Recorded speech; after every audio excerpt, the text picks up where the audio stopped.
welcome back to the True Crime Guys podcast. I'm Lauren. And I'm Michael. How's everybody doing? Got another good episode for you this week.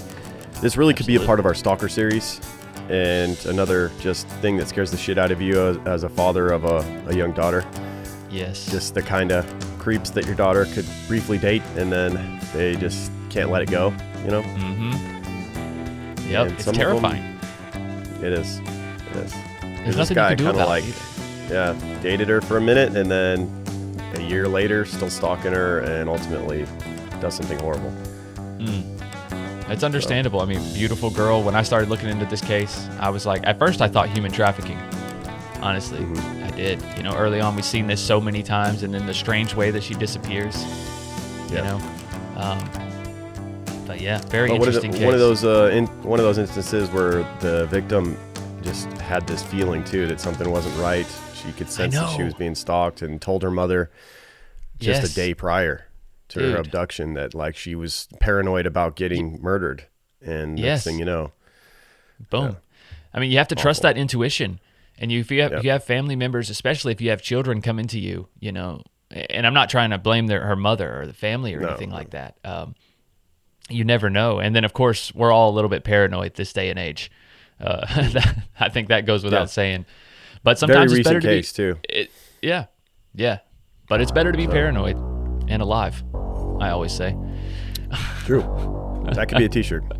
It could be. It's better to be paranoid and alive. And True alive. Crime, guys. Well, but it's better to be paranoid, ... in the back, and alive. All right, well, let's get into it.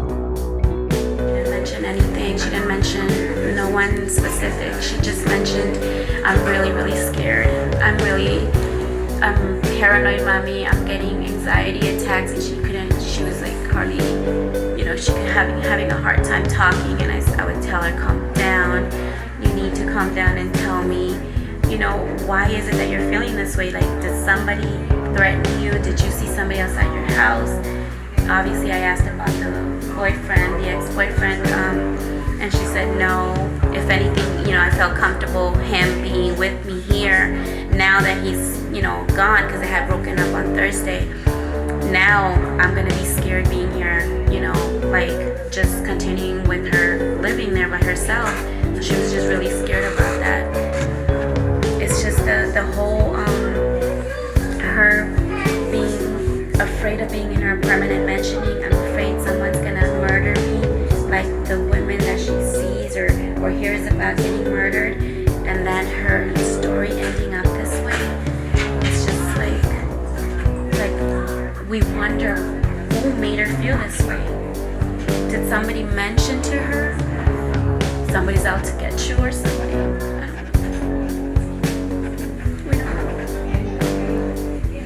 don't know. They might think that she's just a runaway, that she's just,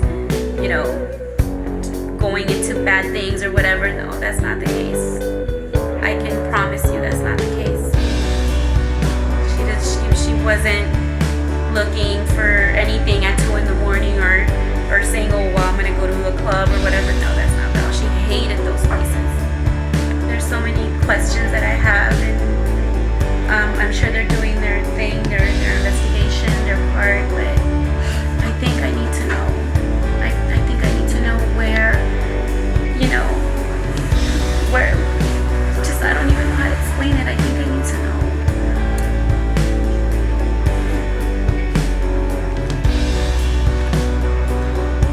I'm really hoping that by doing this, we can find justice for Valerie, my daughter, my precious daughter. People that did this need to pay. They really need to pay. They really do.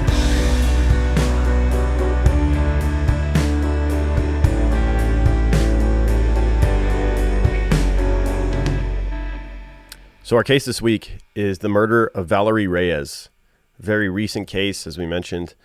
And just one of those terrible cases where this poor young woman met the wrong guy, thought she could trust him, broke up with him, and he just could not let it go. And the jealousy and rage overtook him.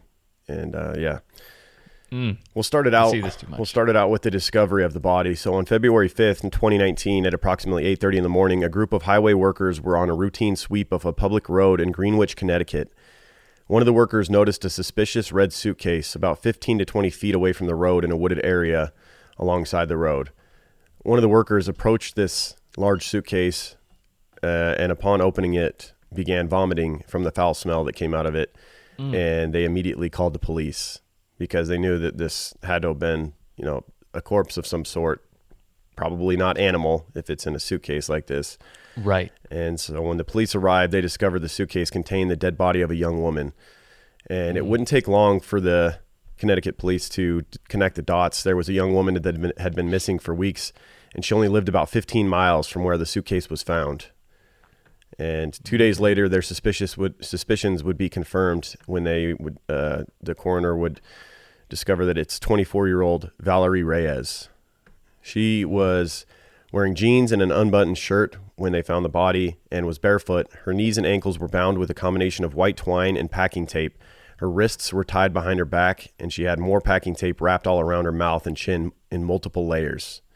Jesus. And tragically, it would turn out that, she had been alive, potentially while in this suitcase. Yeah, just horrendous.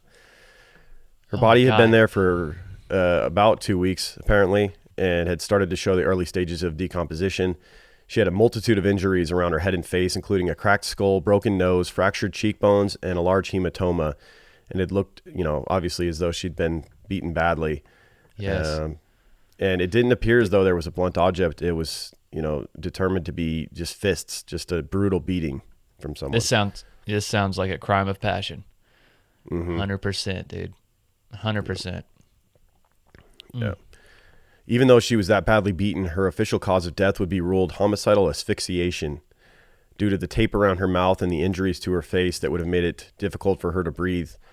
And then being trapped in that suitcase that she barely fit in would have cut off the air supply. So just about as horrendous as you can imagine, beaten to a pulp and then put alive into it, basically buried alive in a suitcase, Right. She was probably unconscious, placed in the suitcase, but still alive. Yeah, and then suffocated in there slowly. What a piece of shit. Hopefully still unconscious when she suffocated, not God, like, imagine waking up in there and, oh my God. It's like as awful as it gets. Dude, we could do a series on people found in suitcases. Like there was that MI6 agent that we covered on Strange and Unexplained, where he was found in a suitcase in his hotel room, and the keys to the suitcase were underneath him. Oh, yeah. You remember that case? I remember that. I do. Oh, my gosh. There's just so many crazy cases like that. I mean, I know this is way different. That one's still unsolved as far as I know. Yeah. But this one was unsolved for a while. A lot of the YouTube videos and stuff that I watched on this case, they ended with the case still being unsolved. Mm-hmm. Well, it's very recent. Yeah. Yeah. We do have someone in behind bars for this now, thankfully. Good. So police determined that Valerie had been killed or gravely wounded elsewhere before her body was moved to the dump site afterwards. And in 2019, when she was murdered, Valerie Reyes lived in New Rochelle in Westchester County, New York. She was born to Sal Reyes and Norma Sanchez and was one of 4 siblings, with 1 older and 2 younger brothers. Her mother described her as a compassionate and selfless young woman who worked hard to enjoy the little things in life. And there was not a single person that had anything bad to say about her. At the time of her death, she was working at a Barnes & Noble bookstore in Eastchester, which she loved that job, but she also dreamed of becoming a tattoo artist like one of her brothers. And she would even let her brother, the tattoo artist, practice on her tattoo, give her tattoos to practice. Oh, damn. Nice. Right. She herself was very creative. She loved to read, sing, draw portraits of her friends, and take long nature walks around where she lived.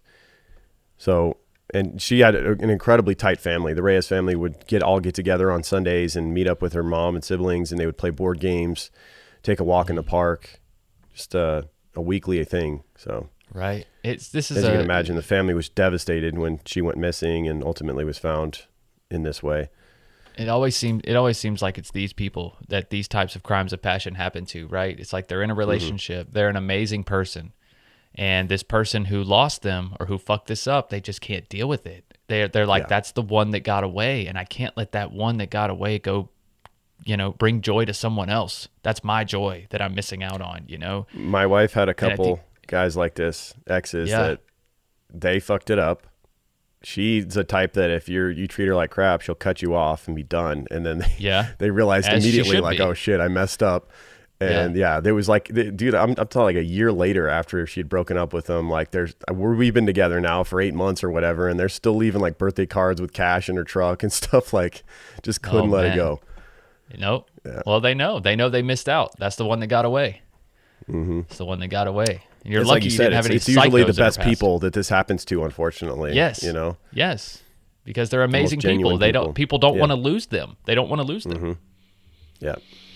Yeah. Well, you shouldn't have treated them like shit in the first place. That's right. That's right. People take people for granted. You take your relationships for granted. This is what happens. Yeah. So on January 28th, 2019, Valerie had told her mother, Norma, that she'd been getting anxiety attacks and that she had become scared that someone was going to murder her. This is what we briefly touched on earlier, this foreshadowing. Yeah, I wish Just she would a have been a day. little more specific. You know? Right. Or was Well, she specific about this boyfriend? Because Do you think she knew? I mean, I guess she had to. I feel like, okay, so anytime you come to this conclusion, right, before it happens, it always sounds crazy, right? Like, imagine if a family member came to you, like even a young female cousin or something like that, and was like, hey, somebody's trying to kill me. You're going to be like, calm down. Like let's think about this for a second. You're not really going to take it serious, and nobody does until it happens. It's like so many people think like this can't happen to me. They're not going to take it that far. Yeah. And then they do. It's like you can't even blame the family for not taking. It's like people say shit like this all the time, especially in this shock factor world that we live in. I mean, it's so easy to spout bullshit like this, like I'm going to kill you and shit like that. That people say that shit every day on Facebook. I mean, you know, it's just terrifying. Yeah. You never know when people are going to follow through. You have to take every threat seriously. You really do. Yeah. I tend to think that she had a feeling about this ex that she had been with and like what he was capable of.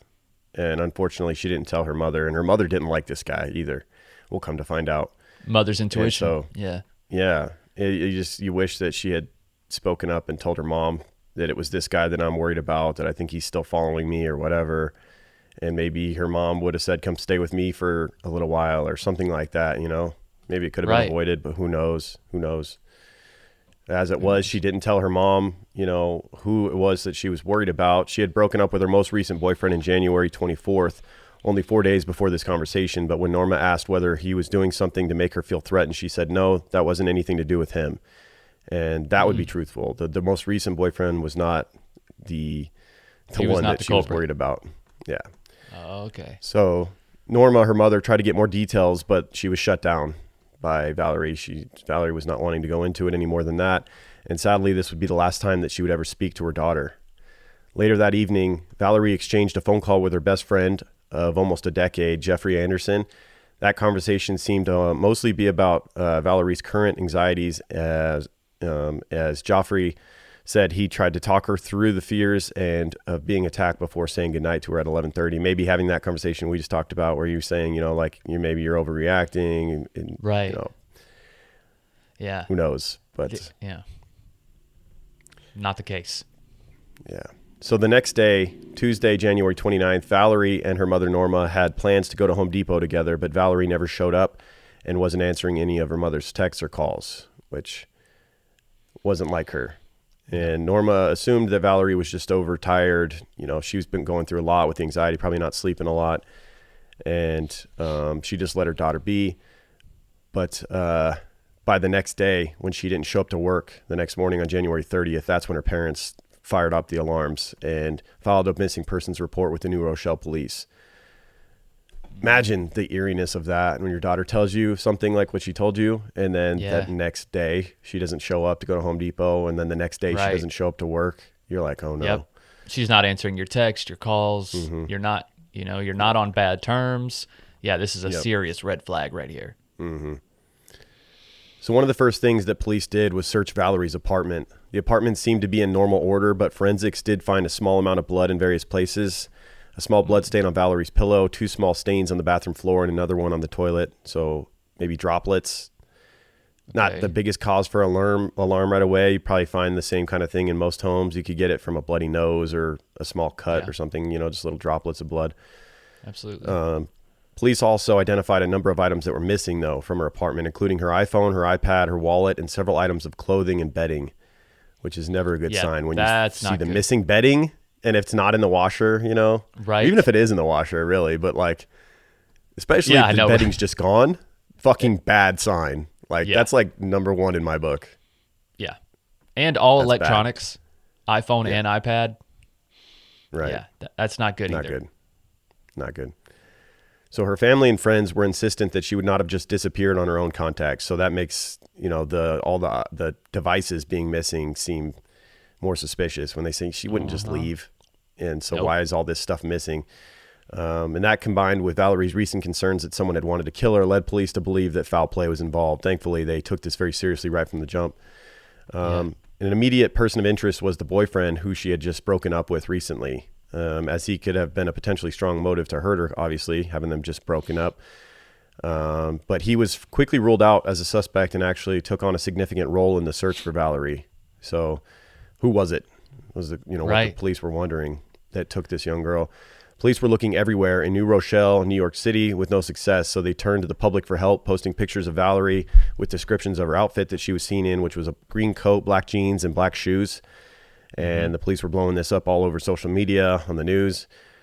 And due to the fact that this case ultimately took place in 2 different states, because remember, her body was found in Connecticut and she lived in New York. This was obviously done on purpose. I think it was right on the border, right? Because the body was found only 15 miles from her apartment. So, but because of this, it helped. The jurisdiction issues. Yeah. It helped. It slows things if we learned anything over this case, in today's age, back in the day, dropping bodies on other state lines would be an advantage. Now it's a disadvantage because now you get law enforcement, different agencies involved. You get the FBI involved. You get multi-state jurisdiction. Like, not a good idea now. In the 70s, great idea. Not a good idea now. No, because now, police officers, they've seen this shit so much. Now they know that it's like, oh, wow, they went into another jurisdiction on purpose. They're actually trying. So this is someone, this is someone who committed this crime for sure. This is not some one-off weird shit. So because it took place in 2 different states, the FBI was quickly called to help with the investigation. And they would get a break in the case when they were alerted that at 5 a.m. on January 29th, a few hours before or after Valerie was seen, her debit card was used at a bank in New Rochelle to withdraw $1,000 from her account. So she goes missing, and all of a sudden her card's used to withdraw $1,000. The surveillance footage from in and around the bank was looked at and showed a man wearing a black sweater and trousers and black Adidas trainers with white soles with his hood pulled up to hide his face. Damn, they could tell what shoes he was wearing? Now you're like 100% sure there is foul play at this point. 100%. Yeah, no doubt. She's missing. Her card's used, and you look up the footage, and it's a man in all black, hoodie, everything. You're like, yeah, this is not good. Nope. This man parked a black Honda opposite the bank, entered the building, withdrew the money from an ATM, and then returned to the Honda and drove away. An hour and a half later, the same Honda was spotted again on security footage at a New Rochelle intersection, and the license plate was recorded. And when the police would track down this number, they would find that it was registered to a rental car company in an area called Flushing in Queens, New York City. So rental car, clearly this is some premeditation here to whoever did this. They're trying to cover their tracks, not using their own vehicle. But of course, renting a car, it has traces. Even if you try to use another person renting the car, we'll see, it's still... So this car had been rented from January 28th to the 29th, only around the time when Valerie disappeared. Another red flag. The person it was officially rented to was quickly ruled out because he was not the only person who could have driven it. Customers could also add authorized drivers to their account. So the main person that rented it added some additional people that were allowed to drive the car. One of these authorized drivers for the rental car was a man named Javier Rojas. And when police had interviewed Valerie's friends and family, they had heard about an ex, a guy named Javier, who Valerie had dated briefly in 2018, but who she had broken up with almost a year before her murder. Whoa! Valerie never got over her. Never got over her. This is Yikes. This is the stalker here. Valerie and Javier had met through a dating website and gone out for about 3 months before Valerie ended the relationship in April of 2018. Because it had been a year since their breakup, Javier didn't initially strike the police as an immediate person of interest in the same way that her most recent ex had. That's understandable. you got a year's time, Yeah. and then you had this ex that she just broke up with. Clearly, it's going to be more likely to be the one that she just broke up with. But I wonder if he saw her out with this new guy, and that's what sparked this. you'll see in the crime line later, it was even more than that. Something similar, but like, creepier. Okay. Yeah. Interesting. So when police were looking up the full name of Javier da Silva Rojas online, they found his social media accounts, and they discovered that his profile picture matched a drawing that had been found in Valerie's apartment. You know, she was very artistic. She liked to draw and all that stuff. So I'm guessing she would date people and probably draw each of them and things like that. Maybe something they did together. And she still had this drawing in her apartment of him. And it confirmed that, you know, he was in fact her ex-boyfriend. Because they'd heard, as we mentioned, that from the family that she had dated this guy named Javier, you know. But now they got confirmation this is the same Javier. His address was registered to a condo in Flushing, and the police went to check it out on security cameras, and that's when they saw that on January 28th at 10:50 p.m., so it was the night that she went missing, Javier had left his condo wearing the exact outfit, all black with the same trainers and hood that the man using Valerie's bank account had worn. So they're checking off boxes and connecting this whole puzzle here. Yes, they are. The next day at 9:45 a.m., Javier returned to his condo, but this time he was wearing a long tan-colored coat and carrying a duffel bag. Oh, not sus at all. Very suspicious. Very suspicious. Yeah. Golly, dude.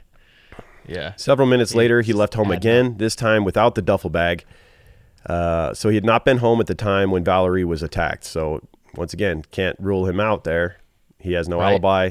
He could be identified as having her bank card hours before she was even known to be missing, and he had returned in a different outfit, suggesting he'd gotten rid of the clothes he'd been wearing previously. So on February 6th, the day after Valerie's body had been discovered, Javier went back to the rental car company in Flushing and rented out the same Honda he'd used before.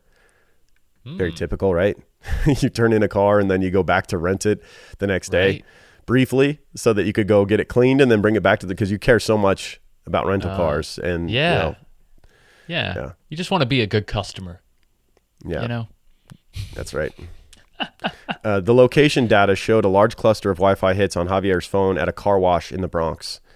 So he rented the same car that he'd rented before, took it to a car wash, then returned it the same day. Wow. Once again, not suspicious at all. It's like, you know, car rental companies clean the cars, right? When they get them back. They had cleaned it before he rented it again, and then he went, but I'm obviously not good enough to get the, when you just killed someone, I'm sure you're thinking, that's all you can think about all day, probably can't sleep. They're not going to do as good a job as me. What did I fuck up on? They're going to find something in this car. Yeah. Well, you fucked up. You keep going back to things related to the crime. That's how you fucked up. Yeah, but now you're connecting yourself even more by going and renting that car again. How are you going to explain that? That's what I'm saying. Wearing the same clothes, going to the ATM. You'd almost be better off if someone else rented it, right? Like you turned it in, they clean it, someone else rents it, now they're out driving it, but they're all DNA and all that shit in it. Yeah. Or then you go in and renting it again. You'd be better off just stealing a fucking car. Like, if you're going to kill somebody, why have any trace to any vehicle? Like, if you just steal a fucking car at this point. Yep. Like, and just ditch it later or return it. Wear gloves, wear a mask. Why am I giving criminals advice on here? What the fuck? Right. Scratch that. Just rent cars. Put your name on the fucking receipt. So on February 11th, police from both Greenwich and New Rochelle departments arrested Javier on charges of larceny for his use of Valerie's bank card. So this is their opportunity to get him in custody so that they can begin putting pressure on him. That's a definite. They don't really care about the fucking fraud. They want him for murder. So exactly. This arrest enabled them to not only interrogate him, but also get a search warrant for his apartment where they found Valerie's driver's license and bank card in Javier's wallet. Ooh. Damn, dude. That's hard to explain as well. You got it in your wallet? Mm-hmm. Yep. Wow. Hide it in a fucking ceiling tile or, like, what are you doing, man? Seriously. What a fucking this guy's an idiot. Seriously. He deserves to be caught. There's an element to this later where he does say that he was trying to get caught. Oh, so I guess this would give some credence to that. But then why are you renting the car again and trying to clean it more? If you want so badly to get caught? That's what I don't understand. I think he's just dumb. And later on, he's trying to act remorseful and trying to act like he felt so bad that he wanted to get caught. But I just don't buy it. Right. Or maybe he wanted to get caught so bad. That's why he kept doing all this shit. He was just like, God, they didn't get me for that car. You know what? I'm going to rent it again and just drive it around the police station. Maybe. So Javier De Silva was also 24 at the time of Valerie's murder. So they were the same age. And there's not a lot of information available about his background because he came from another country. He was from what is apparently a comfortable suburban area in the Caracas, capital of Venezuela, and had dual citizenship in both Venezuela and Portugal. He studied journalism in Venezuela before moving to the U.S. in 2017, where he was partaking in a special visa waiver scheme where people were from a certain list of countries had come to stay in the U.S. for up to 90 days without a visa. But when his time came to an end, he just didn't leave. So he wasn't even here legally. At this time, Venezuela was going through some serious political and economic turmoil. So there was a lot going on over there. And you almost don't blame him for wanting to stay here and not have to go back to that shit show. Right. This is an easy way into. Yeah, a lot of Venezuelans at the time wanted to escape this situation over there. So once in the U.S., he set up a home in Flushing in New York, where he worked for a cleaning company and then a coffee shop as a barista. He spent a lot of time traveling around New York, D.C., and South America, and he was very into nature and travel photography, so he had that in common with Valerie, loving nature and photography and artistic things. He had a moderately large following on social media, apparently, on Instagram for his photos and things like that. And for the most part, people had good things to say about the guy. People said that he was thoughtful and kind. One of his former friends in college said that he tried to get her to get her help for her cancer treatment in the U.S. Mm-hmm. However, one person was less of a fan of him, and that would be Norma, Valerie's mother. When he was dating her daughter, she was not a fan. She said that he was manipulative and controlling and, quote, would not take no for an answer, which is not good traits for someone dating your daughter. You kind of want him to take no for an answer, you know? Yeah. Kind of creepy. She said that when they were dating that he had told Valerie that his mother was dying of cancer in Venezuela, and it's not clear whether that's actually true. And Norma believes that this was a manipulative tactic for him because Valerie was such a good person. She felt bad for him, and he could basically get his way all the time because he could just keep leaning on that "my mom's dying" thing. Right. To Norma, this was just Javier trying to manipulate a kind-hearted Valerie into feeling sorry for him so that she would spend more time with him and do whatever he wanted. So, damn. Yeah, I could see that, but gaining sympathy. Yeah. And it eventually, after 3 months, became clear that Javier was way more serious about their relationship than Valerie was. She was not looking to get married or anything like this at this point in her life. And it started to cause tension, and ultimately she would break it off because she just wasn't looking for the type of relationship he was at this point. Do you think he was just interested in citizenship too? And he found a great girl, you know what? right? That's very possible. And then he's like, I also need citizenship, so if I could marry a great girl, it's, 2-for-1 type deal. Maybe he blames her. Yeah, maybe he blames her for his opportunity of citizenship, and also, like we talked about earlier, she was an amazing person. So I'm sure that the loss of her in general was hard enough. But the fact now that you're still an illegal citizen, that looks even worse. Yeah. So when Valerie decided to break up with Javier, he did not take it well and became quite combative to the point where Valerie decided to block him on every platform.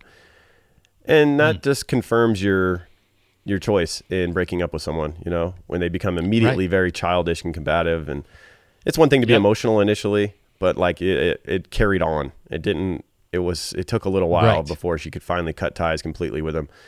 He was, quote unquote, destroyed by this. And even months later in September, they broke up in April. He was still finding excuses to try and contact her. One time he messaged her saying he'd mistakenly used her debit card and wanted to reimburse her.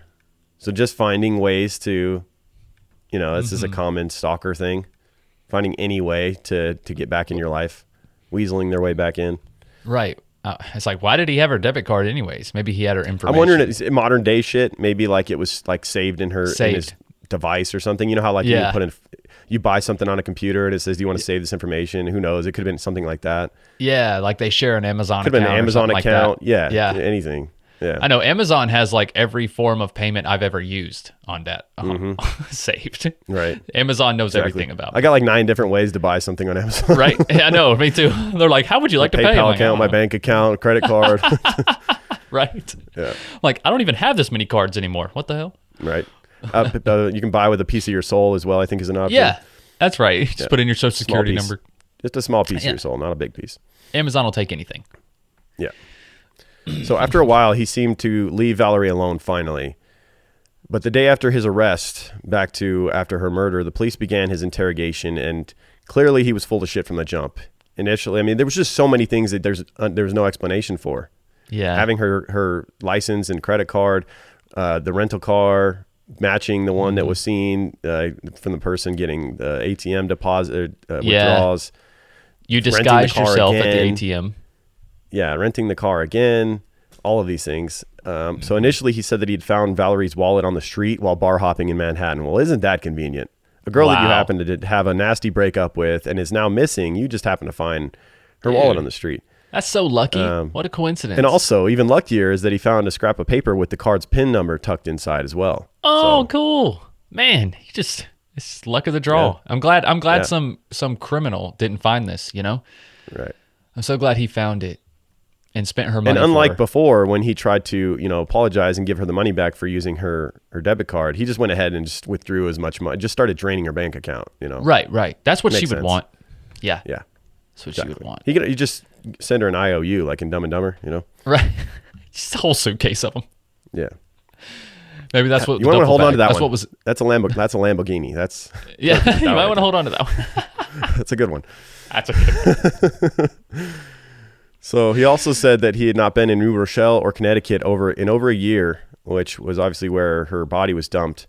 And to that point, he hadn't seen Valerie since early 2018, he said, which could all be proven wrong very easily with his phone and location data. Eventually, he admitted that he had driven his rental car to New Rochelle on the evening of the 28th. So they slowly start getting him to admit more and more and breaking down. He insisted that he was so drunk that he'd blacked out and couldn't remember anything else from that night. It's not an excuse for murder or abduction or assault or anything. Nothing. The whole blackout thing. Well, I don't remember it, so therefore I shouldn't be accountable for it. Sorry. Still did it. You get so drunk and drive that you black out and you run into a bunch of people and you're still accountable for it. Yep. Still manslaughter, bro. Yep. So the police questioned him some more and even showed him photos of Valerie's dead body, after which, that wasn't the first time he's seen it. So, yeah. After which he changed his story again and tried to tell them that it had all been just an accident. That he had visited Valerie at her apartment on the night of January 28th. Despite them not having been together for more than 9 months, he claimed that the two of them had sex, during which Valerie had fallen and hit her head. Okay. So she breaks up with you. It's a nasty breakup. Almost a year later, you show up in the middle of the night at her apartment. She lets you in. You guys have sex, and she falls and hits her head. Sounds so believable. What a stretch. This is fucking sex sent me to the ER situation. Yeah, right, bro. Come on. Yeah. This is some bullshit. This is... what? Right? But he knows he's fucking dead in the water. So it's like, what does he have to lose from bullshitting him a little bit more? And it's his word against nobody's. Yeah, what does he have to gain? What do you have to gain, though? You're not getting any sympathy as far as like the death penalty or something. Like, at least if you immediately came clean and say, I'm sorry, it was a crime of passion. I saw her with a new guy and I lost it. Less likely to get the death penalty for me than just fucking showing no remorse and just making a bunch of lies and everything else. Yeah. Going to prison forever regardless, but... Well, it depends. It's like really what you're trying to do is just create confusion at this point, And in the court system, sometimes that's enough to get you off the death penalty. If you just create enough doubt, you just create enough doubt. And if you're convincing enough. But they just had too much circumstantial evidence. The problem with that is you have to stick to it and not waver 5 minutes later and then just keep going closer and closer to the actual story that happened. And there can't be concrete data and facts that disprove it. You can't. It has to be a circumstantial case for this tactic to work here. Completely circumstantial. Which it was far from a circumstantial case. There's plenty of physical evidence. So much evidence. Yeah. So he said that he had then panicked after they were having sex and she hit her head, thinking that Valerie had died and that he was going to be blamed for it. Yeah, no shit. He then tied her up with tape and twine that he'd found in her apartment to make her more compact. He put tape over her mouth so that she wouldn't be able to scream, and in a monstrous act, put her in a suitcase, still alive, which the two of them had used for a vacation they had taken back when they were a couple, which just makes it even worse. He then drove around with it before dropping it off at a random roadside in Greenwich, where she was found. So that's his story. He said that he had thrown her phone off of Whitestone Bridge before returning to his apartment, where he decided to keep her Kindle and one of her pillows. Mm-hmm. But of course, his story didn't add up. When he was arrested, his phone and location history were thoroughly examined, and his DNA was taken, and the results of these determined his just undermined his story even more. Mm-hmm. A few days before her disappearance, Javier had texted a woman he appeared to be in a romantic relationship with that read, quote, "I just found my ex fucking in my bed with the guy next door in New Rochelle on December after years." So like you mentioned earlier, you wonder if he had seen her with another guy out in public. He'd actually been looking through her window, watching her supposedly have sex with a neighbor. Supposedly, according to him. In his bed, at his place. Well, I think he still views that as his bed because he still like views them as being together or something. Or maybe that actually was his bed that he left at her place or something. Who knows? But the bottom line is he was just at her apartment. He was at her apartment looking through a fucking window. Yeah. So. Yeah. Maybe he did this. I don't know why he did this. This seems like an honest text right here, doesn't it? Like he's trying to gain sympathy from this new girl. Yeah. He's like, hey, you want to meet and have a revenge fuck now? Because I know we're kind of dating, but I was just looking through my ex's window and it's all her fucking. Feel bad for me, please. Yeah, I know, right? That's gonna go over well. It's weird. I don't understand the motive for this. Beyond weird. I don't understand the motive for this at all. He's a fucking world-class creeper. That's the motive. It doesn't help your alibi because now you show how angry you are about this and how passionate you are. It doesn't help anything. I don't get it. Yeah. What's up, creepers? I want to tell you about a brand new podcast from USG Audio. It's a scripted, cerebral thriller entitled The End Up, with award-winning executive producer Sam Esmail and starring Himesh Patel, Merritt Weaver, John Reynolds, and Marianne Jean-Baptiste. The End Up is a story about connection. The story takes place in a tilted near-future world where terminal cancer patients who wish to end their suffering must attend a week-long boot camp. Two best friends wrestle with their goodbye after one enrolls in the program and the other grows skeptical. You can listen to the first 3 episodes on August 16th, with new episodes dropping every Tuesday. So make sure you subscribe to The End Up wherever you listen to podcasts.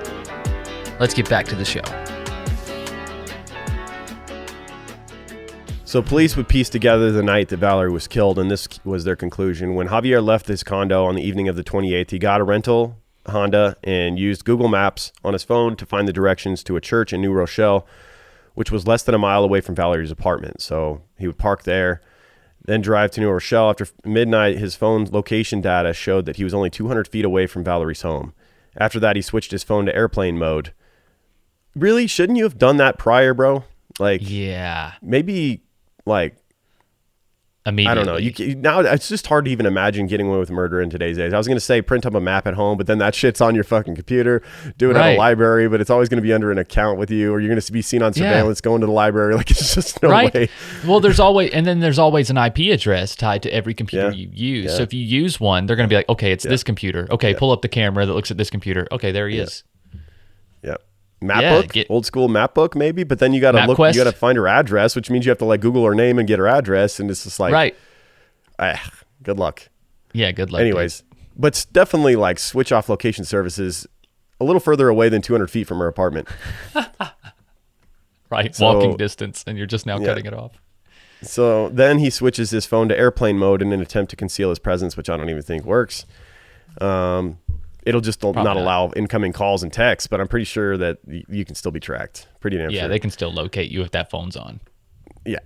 So it's unknown whether Valerie invited him into her apartment or he forced his way in. I'm going to go with the latter there. I seriously doubt that if she was at this time, the day prior, telling her mom that she was not able to sleep, that she was having anxiety attacks because she was worried she was going to get murdered, that she would just go and let this creepy fucking ex in her apartment the next day, that night. I don't think so. Well, you never know. So if he came in under the guise of, I just need to talk, I just need to sort some things out. She is a good person. I mean, she probably does still care about him. Also, maybe there was a level of her that was so afraid of him that she's like, maybe if I let him in and whatever, like we can sort this out. He won't try to do something terrible to me. Yeah. Maybe. Yeah. Yeah. So his DNA would be found on both a breast swab and a genital swab taken from Valerie. So there was sexual contact, whether it was consensual or not. Something went down. Mm-hmm. They also found his DNA on the handles of the suitcase and under Valerie's fingernails. I mean, you can't get more fucking evidence. This is it's so easy. Slam dunk. Yeah. For prosecution. He and Valerie had an argument supposedly that resulted in Javier attacking her, beating her up, tying her up with a combination of tape and twine he found in her apartment, then putting her in the suitcase in his car, and then into the car. And police say Valerie was still alive during this time. He potentially then cleaned up the crime scene, which could be why there was so little evidence found there. 3 hours later, Valerie's phone stopped pinging telecom towers, indicating that her phone had also been placed in airplane mode. Around the same time, he used her phone to go through all of the contents of her iCloud, including all of her notes, her photos, just straight creepy, just trying to find out who she'd been talking to, probably making himself even more filled with rage, seeing that she'd been talking to other guys or something. Yep. He sat there doing this, going through all of her stuff for well over an hour. This part's fucking just so creepy to me. So after he'd gone through her phone, he then logged into Valerie's banking app and used her thumbprint to check her account balance. And this suggests that he opened the case that she was in enough to retrieve one of her hands and use her thumb to unlock the app, then presumably retied her as she was found with her hands tied behind her back. Oh my! So she's allegedly still alive in this suitcase, suffocating, and then he opens it just long enough to use her fingerprint so he can get access to her banking. Jesus Christ! Absolute fucking monster. Like, he's a fucking hearing monster. These details would I'd fucking give him the death penalty if I'm all an advocate for it. Either you're against it or for it, I guess, to an extent. Yeah.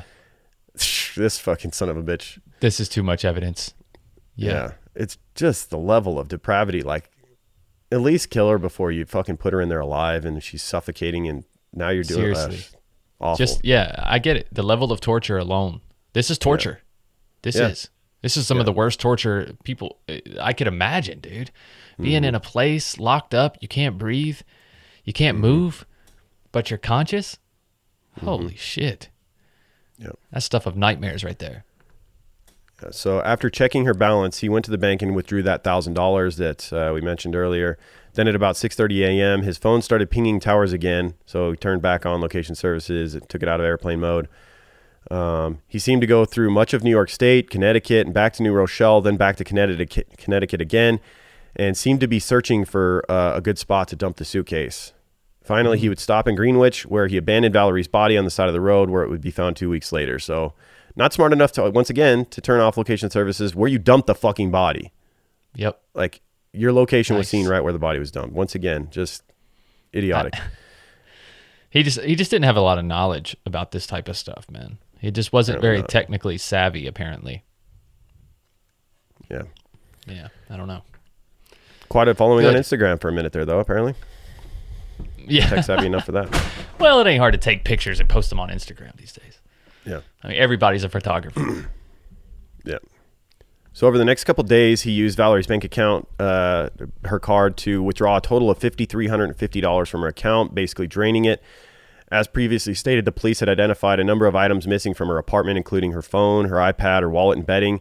And he had taken those and disposed of some of them, and also taken the pillows to keep. But he'd been the one to steal the iPad, which had been traded in an online marketplace for an Apple monitor and a laptop, which he was then seen later in a photo of himself with his new devices that he had gotten, this Apple monitor and laptop. There's a photo of him smiling next to them, like a trophy. Nice. So once again, just making him look like a fucking monster. When you think about what he did to get those, I know, about as bad as it gets. He's already smiling. Like, he's already smiling. Obviously, he feels no remorse. But was it one of those photos that the store takes when they sell something big? You know how like dealerships are very popular. They're very known for this, where somebody buys a car and they're like, here's Sherry in her new Lexus, like, or whatever.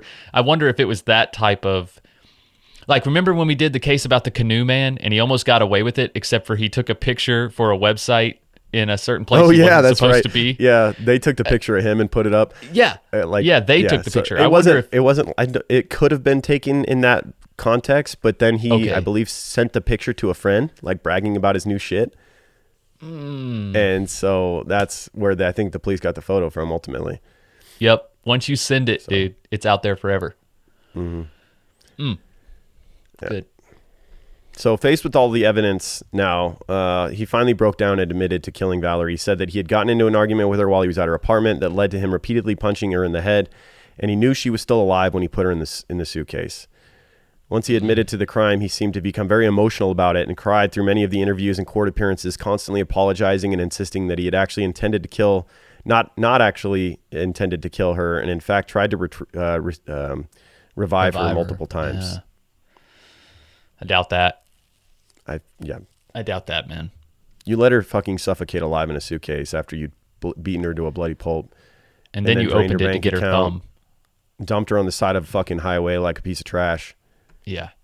You didn't do anything to try to save this woman. During one interview while behind bars, he said, "I don't know what to do. I don't know what happened. I didn't mean to do it. I'm a bad person. She wasn't responding. I went to put my mouth on her mouth. I tried to put air in it. I'm a bad person. I did something wrong. I didn't call the police because I thought they would blame me." Yeah. He would even blame, claimed he would, yeah.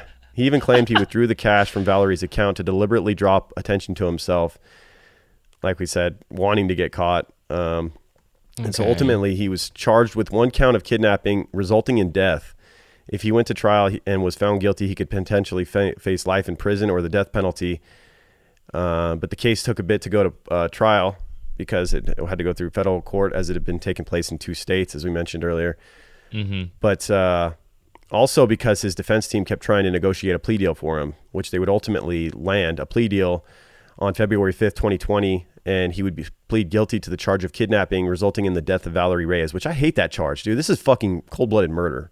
This is murder. Premeditated murder. He went there knowing he was going to kill her. I'm sorry. Right. It's like I realized that she was alive when he took her, but the way that he took her is impossible to live through. You know what? You see what I'm saying? He rented a fucking car through someone else in all these means to disguise himself because he knew he was going to kill her. You don't get someone else to rent a car for you and put try and disguise your whereabouts, turn off your location services, all this shit to go over there and try and get back together with her or whatever. He knew what he was going to do. Absolutely. And her death was not an accident. That's what these charges feel like to me. You don't put layers of tape on somebody. Death. Yes. Yeah. You don't put layers of tape on somebody accidentally. Yeah. What you do? Fall dump in their some body on the side of a tape? highway. Come on, man. Yeah, it's mind blowing to me that there was no murder charge here. The audacity. Yeah. Ultimately, he would be sentenced to 30 years in jail plus 2 years of supervised probation, so he can actually get out in his 50s. To me, it's just mind blowing. He just should be life. Up. Yeah. In White Plains Federal Court, Valerie's mother, Norma, gave an impact statement at the sentencing saying, quote, "You deserve nothing but pain and rejection. I want you to hear the words of a mother who you devastated by taking away my baby girl." To which Javier apologized, saying, quote, "No words can express how repulsed I am by what I did. I will never forgive myself. I cannot ask you to forgive me because I don't deserve it. I would like you to know I'm very sorry." As we mentioned, if he makes it through the 30-year sentence, he will be only 55 years old. However, Immigration Services has already indicated that they would likely deport him back to Venezuela once his sentence is over. And so he can go be a creep over there. Seriously. He doesn't even deserve that, dude. I cannot believe he doesn't get life minimum. I don't know how there's not a murder charge. It's clear. I don't get it, dude. Clear. It's not even murder too. This should be first degree murder with premeditation. Yes. It's so clear what he was heading there to do for me. Turning off all the tracking shit on his phone, or at least trying to. So the only thing that keeps him from getting a definite murder charge is the time of death. This is frustrating. I'm not sure why they did that. Yeah. You see what I'm saying? So let's say he obviously attacked her, right? Mm-hmm. So if he attacks her, knocks her over the head, and they can confirm that she died right then they would give him a murder charge. Murder, maybe. But the fact that she was just knocked unconscious, but then he proceeded to suffocate her. She asphyxiated because of him. Asphyxiation was the cause of death. I feel like this is a really easy tie because he into murder. taped her mouth with layers and layers of tape and then put her into a fucking suitcase. Yeah. Yes. That's the same as putting your hands around someone's throat and absolutely. That's actually a hell of a lot worse. Actually, I'd much rather anyone would rather just be strangled to death than deal with that, being taped up and put in a suitcase after you were bludgeoned to death, basically. Seriously. I mean, it's about as horrendous of a way to die at someone else's hands as you can think of. And for there not to be a murder charge, to me, is just mind-blowing. Yeah, it's absolutely devastating, dude. And then all of the evidence, all of the anger that he had towards her. And God, and then her going around talking about she felt like somebody was after her. Oh, it's just so disheartening, dude, that this guy got away with this shit. Like, yeah, getting out at 55 would be a gift for him. That's pretty young, man. In today's day, young. That's pretty young. He could still have another 30 years of life ahead of him after that. Do you think? Whereas you think has been gone. Exactly. Now, do you think that the U.S. just doesn't care about his case as much because they know he's going to be extradited upon getting out? So maybe they took it a little bit less serious because they're like, hey, look, if this guy gets out, he's not going to be our problem. We're not going to let him stay here. Maybe. You know, it's like, well, this will be Venezuela's problem. Now they have a killer over there. Maybe. I don't know, man. It just... Yeah, maybe they wanted to save some tax dollars by not keeping him here another 30 years in prison. Right? Yeah. God. And what state was this again? I mean, this was New York. Still, there's innocent human beings in Venezuela that could be harmed by this piece of shit. So if you just care about humanity at all, you know, he should be behind bars forever. Right. But we know how people are. Money is king, and if you can get out cheaper giving this guy a 30-year sentence. I don't know how. I mean, I don't know how New York is with executions, but I'm sure they're not executing people left and right. They're probably a lot like California, honestly. Yeah. So, but still, he deserves life, minimum. He took a life. You should have to give up your life. I mean, you also don't have to give up your life to have great smelling armpits. You do not, man. With all natural deodorant. That's an advantage. You know, that's a real advantage of living it today and being free and having the choice to choose. That's right. Natural deodorant.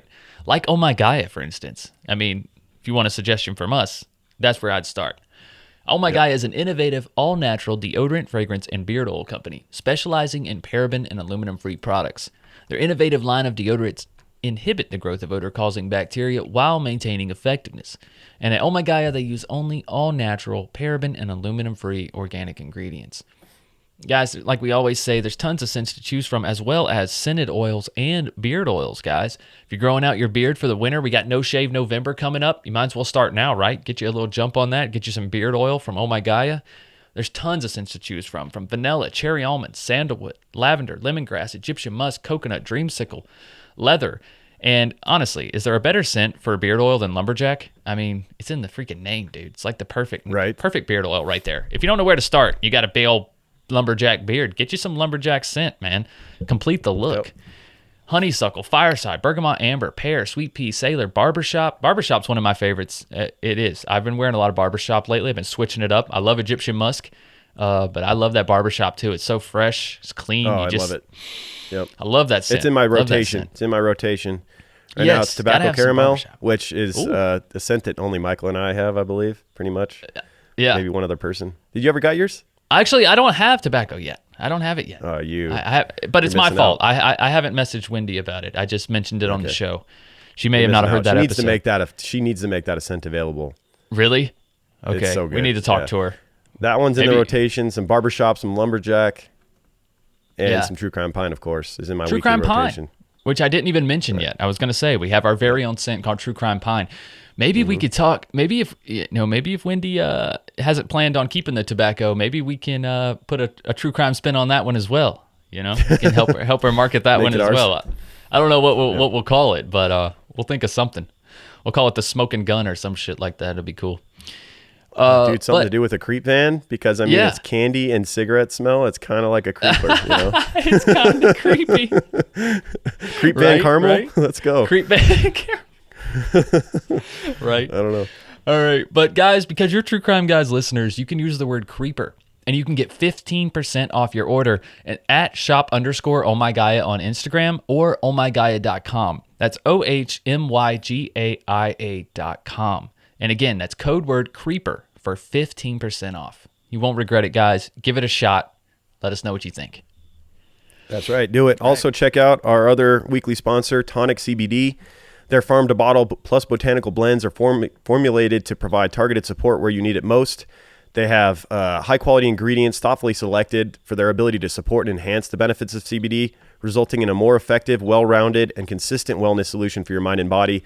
They also have a bunch of different blends. Personal story about tonic real quick. My mom it's changed her sleep patterns. She's so thankful I gave her a bottle of Grounded, and she's been taking it religiously every night and she says she sleeps like a rock, wakes up feeling rested. She has sleep apnea and has one of the machines and stuff, and I have not seen her so well rested in the mornings. So between her sleep apnea machine and Grounded, she sleeps and she goes into that REM sleep at night now, and she's a different person. Mm-hmm. So you're happy in the morning instead of just exhausted. So and that's when you really notice the benefits of CBD is the consistency. It's the consistency of use. Yep.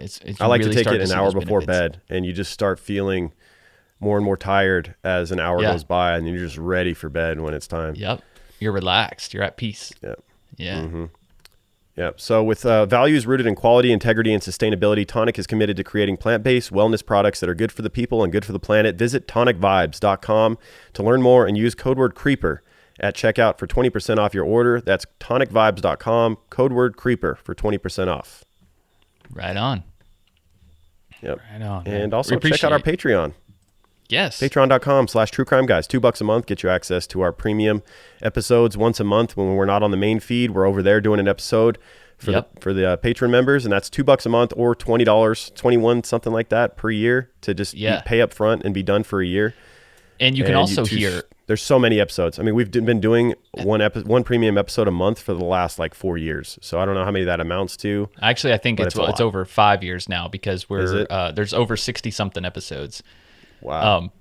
As well as if you are a new listener, you can hear the first 50 episodes of True Crime Guys. They're available on Patreon on the $2 tier as well in the vault. So if you're binging through the podcast, you're like, "Where's the first 50 episodes?" They're on Patreon. They are in the vault, so you can hear those as well. Start all the way back with number 1 if you like.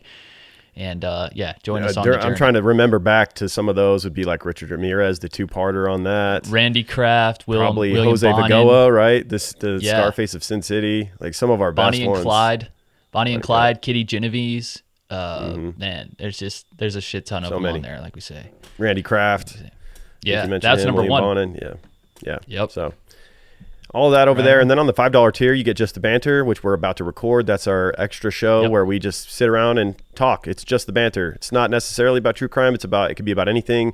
Listeners ask us questions, and we record that every week and post that on Fridays. It's usually anywhere from 30 minutes to an hour long.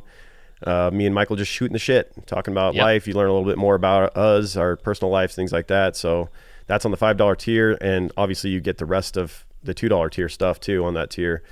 Right. You also get my 5-minute murder show. You get all of Michael's content with Sandu Stories, all of that stuff. It's so Sandu much. It's almost too much to even talk about. Strange Shorts every Monday. Yep. You get early releases of Sandu proper. If you guys listen to Strange and Unexplained, which is available on the free platform, you get early access to those episodes on Thursday instead of Monday.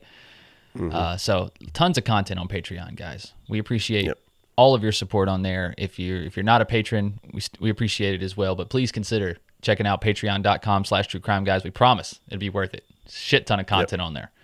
Shit ton. So, all right. Anything else? There's also links to everything. Links to the sources for this episode. Links to our sponsors. Links to our merch. We have merch available. If you want a shirt or a hat or a patch, click the links below the episode. Right. And also our social media. If you don't follow us on Instagram, Twitter, Facebook, we're all over there. We have a private Facebook group ran by a listener, Michelle K, which you can find like-minded creepers on, share memes about murder and things like that on there. Check that out. And that about does it. We'll see you guys next week. Keep creeping. Keep creeping, guys. True crime guys. In the desert, we like a mirage. It's okay if you clicked on us because you thought we was True Crime Garage. Now we ain't mad at you. Sit down, let us talk at you. I'm talking to the creeper army. We out here making murder, get murder. True crime guys. In the desert, we like a mirage. It's okay if you clicked on us because you thought we was True Crime Garage. Now we ain't mad at you. Sit down, let us talk at you. I'm talking to the creeper army. We out here making murder charming.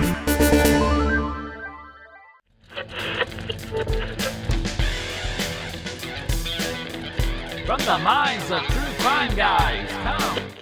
TCG Weekly. If you've enjoyed this episode, please feel free to check out all the other programs on the TCG network. Every Wednesday, a new episode of True Crime Guys proper, Strange and Unexplained on Mondays, and Full House Fantasy Football on Fridays to start your weekend. And if those aren't enough, head on over to our Patreon account, where you can have access to hundreds of hours of content, including older episodes and other Patreon exclusives like Strange Shorts, Sandu Stories, Higher Thoughts, and the 5-Minute Murder Show. But until next time, guys, keep creeping. Hey, how do you shut this thing off? Over?